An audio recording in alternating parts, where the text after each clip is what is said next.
Yeah, like the reason they left is because when somebody is involved and know they did something wrong, they leave. They never stay. Think about it this way. When somebody steals, like from a bank or something like that, they not just gonna take the money from the bank and then stand outside and wait and stay in the area and spend the money.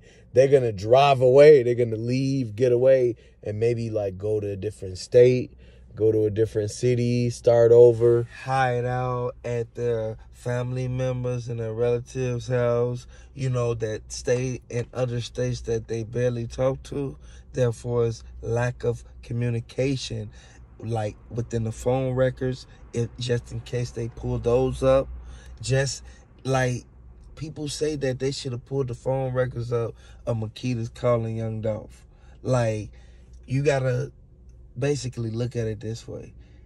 If the police investigate everything about the Makedas, the footage, the phone records, every time the button was pressed, every time that, like, the statements of every customer, like, if they were able to do that, it'd be better results in what's going on with this situation right now. Exactly.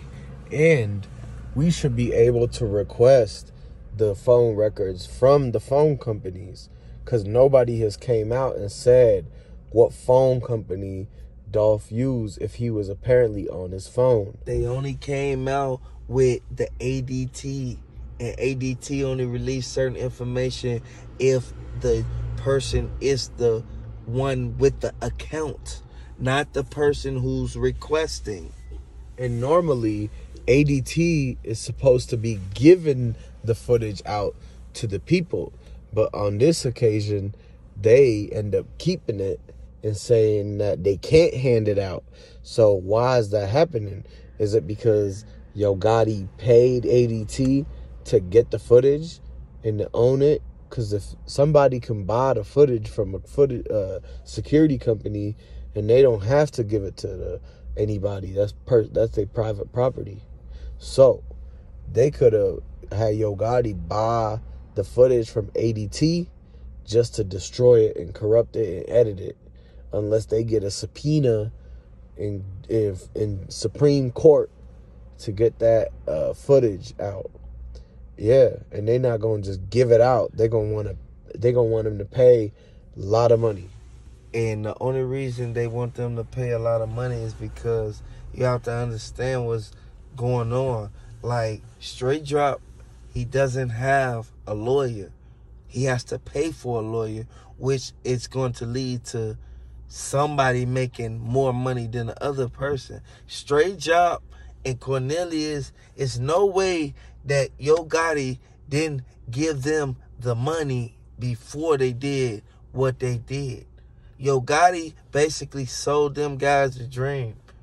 By him selling them a dream, they thought that they was gonna have a lawyer after they do what they do. They thought that they was gonna ditch the white Benz and the gloves and the hat and everything they had on was gonna be like basically excluded out the situation, but really it got caught in the car.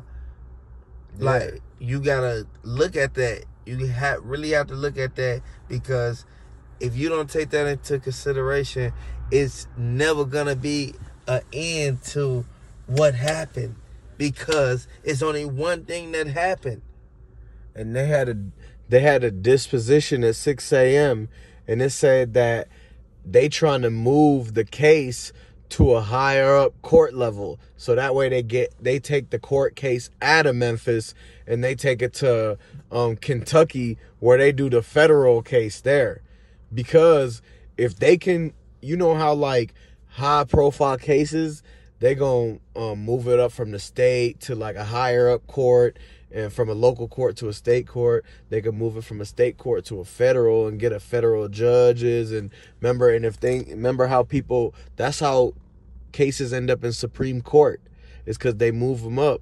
But in this case, the last lawyer that said that they said, I can't represent you, Straight Drop. But the last lawyer told him that the only way he could get out is if they move their court, all that, to a different state.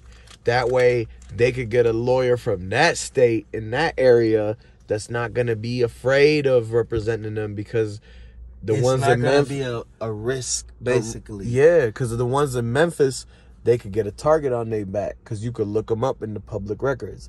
But if they get a lawyer from Ohio, and if they take the case to Ohio, then the Ohio lawyers or the Ohio CMG lawyers ain't gonna be scared, because then they can use ESTG lawyers.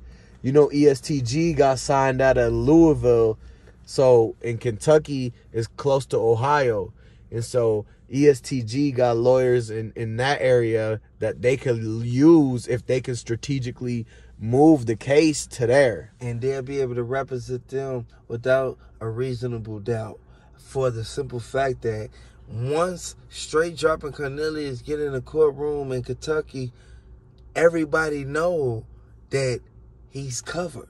Like, that's why he's really, he doesn't really have like too much say so, but he really wants to petition to move from Memphis, because Memphis has different, like, the whole curriculum is different from Kentucky, and Kentucky is more lenient to guys who really made bad mistakes in their life. Like, yeah, and the thing is too is that ESTG signed to Yo Gotti, and he's been quiet because they know that they can use his lawyer to get this whole, if they can get that case moved over there. And the thing is they're going to use that first 48 lady to get them to move the case. The first 48 lady, that lady you seen in the press conference from MPD, they're going to use all of them. And the DA that knows Yo Gotti baby mama, they're going to use them to actually convince the judge to move the case to a different state. And if they could do that, then the RICO can't catch the ESTG lawyer, because he's going to say he was never in Memphis and was able to collaborate in any kind of RICO activities that you would once think that people will have involvement in if you were in a group that was doing things like 6ix9ine and them, right? But now, ESTG lawyer, he never had no big cases.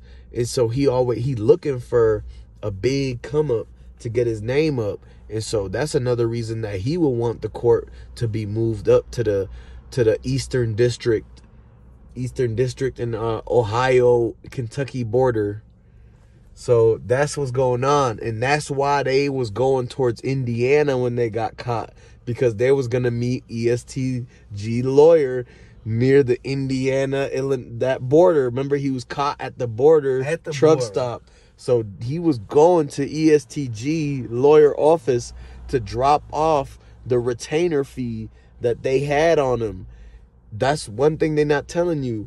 Straight Dropping them didn't get caught with no money in their pockets. The money they have is still in the evidence bag, because they still think that was Dolph money.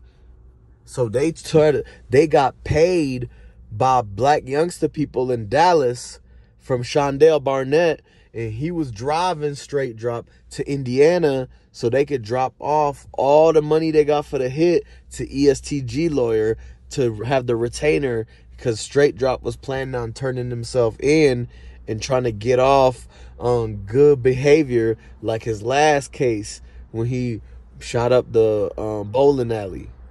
And so he thought that he could make it to ESTG lawyer office. But Kentucky and them, in Illinois, in Indiana, that whole area, they was looking for him. And someone from Virginia was able to get the tip. So that Eastern District, they didn't want him to make it to that Eastern District courthouse area. But anyways, though, they end up getting pulled over at that truck stop, and they seized the bread that they was going to give as the retainer. That's why they don't have the lawyer, because the bread got seized. The money they got to retain the lawyer, got seized when they got arrested. So now they ain't got no money to pay anybody. So that's why they had to put the messages on that mask with that from that gun company.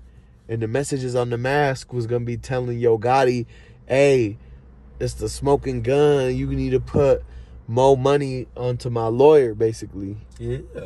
Like, it's really like, it's up.